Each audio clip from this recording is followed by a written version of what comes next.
Welcome back again.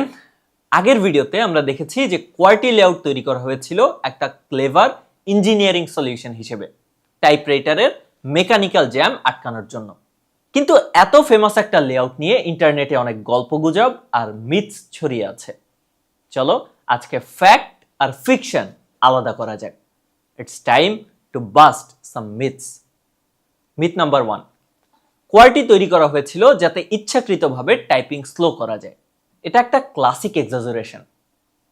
গোল কখনোই slow করা ছিল না, গোল ছিল জ্যাম ফ্রি রাখা, মানে টাইপিংকে স্মুথ বানানো। টাইপিস্টকে একটু স্লো করে দেওয়াটা ছিল সেই গোল অ্যাচিভ করার একটা clever trick, a means to an and.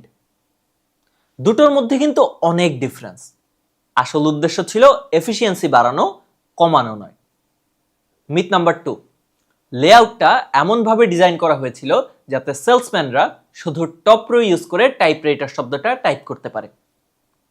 এটা একটা কুল পার্টি ট্রিক, আর এটা সত্যি যে তুমি এটা করতে পারবে। এটা একটা চমৎকার মার্কেটিং গিমিক হতে পারে, যা হয়তো পরের দিকে কেউ আবিষ্কার করেছিল, কিন্তু এটা অলমোস্ট নিশ্চিতভাবে একটা কোইন্সিডেন্স। একটা পুরো কিবোর্ড লেআউটের মতো কমপ্লেক্স জিনিস শুধু একটা শব্দ দেখানোর জন্য ডিজাইন করা হয়নি।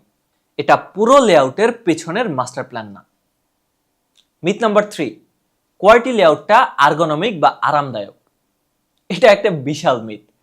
আর্গোনমিক্স মানে হলো এফিসিয়েন্সি আর কমফোর্টের জন্য ডিজাইন করা।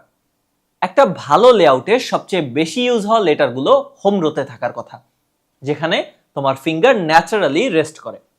কিন্তু কোয়ার্টিতে হোম রোয়ের মাত্র 32% টাইপিং হয়। তোমার ফিঙ্গারগুলোকে বারবার অন্য রোতে ট্রাভেল করতে হয়, যা তোমাকে ক্লান্ত করে দেয় এবং লং টার্মে স্ট্রেইনের কারণ হতে পারে। সো আসল ঘটনা কি?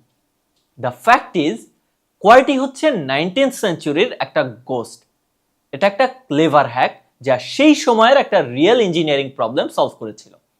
আর কারণ এটা কাজ করেছিল, তাই লক্ষ লক্ষ মানুষ এটা শিখে ফেলেছিল, বিজনেসগুলো এটা অ্যাডপ্ট করে নিয়েছিল, আর এটা ইন্ডাস্ট্রি স্ট্যান্ডার্ড হয়ে গিয়েছিল।